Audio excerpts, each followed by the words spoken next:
या भागामध्ये पाणी प्रश्न फार गंभीर झाला आहे। खरं म्हणजे मला पूर्ण कल्पना आहे आंबेगावच्या ह्या पट्ट्यामध्ये विशेष करून आदिवासी भागामध्ये पाण्याचं बक्ष खूप मोठं आहे।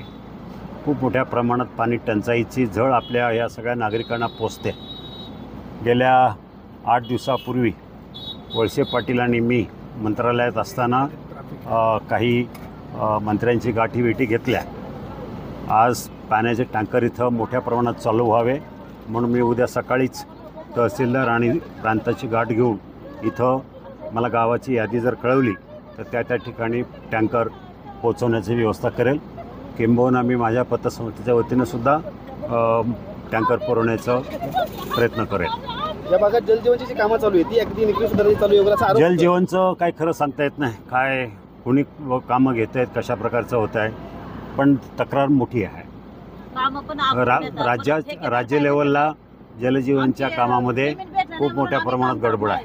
पैसे संपलं आमचं कामाचं। तुम्ही रस्त्याची अवस्था पाहिली की तुमचीच गाडी आता 20 मिनिटं अडकली होती त्या ठिकाणी। ही ट्रॅफिकमुळं खरं म्हणजे पहिल्यांदा अशा प्रकारची गर्दी या ठिकाणी झालेली वाहनांची। पण अजूनही रस्त्याची कामं तर मी तुम्हाला माहिती आहे प्रधानमंत्री ग्राम सडक योजनेमधून सर्वाधिक जास्त रस्ते मी आदिवासी भागामध्ये केलेले आहेत। जुन्नर असेल, आंबेगाव असेल, खेड असेल, सर्वाधिक जास्त निधी मी आदिवासी पट्ट्यामध्येच टाकलेला आहे। आणि आत्तासुद्धा ही नेहमीची परिस्थिती नाही, आज मोठ्या प्रमाणात वाहनं आली म्हणून गर्दी आहे। पण अजूनही बघू, पण पाण्याच्या प्रश्नाच्या संदर्भात टँकरची व्यवस्था मी करायला लावतो। ते पण दरवर्षी टँकर चालू करायचा म्हणजे नवीन उपाययोजना काही करता येत नाही चालू आहे ना। खरं मी तुम्हाला सांगतो, राधाकृष्ण विखे पाटलांकडं ह्या संदर्भात बैठक झाली होती। मी हसन मुश्रीफ, दत्ता मामा भरणे, वळसे पाटील आणि मी स्वतः तिथं होतो।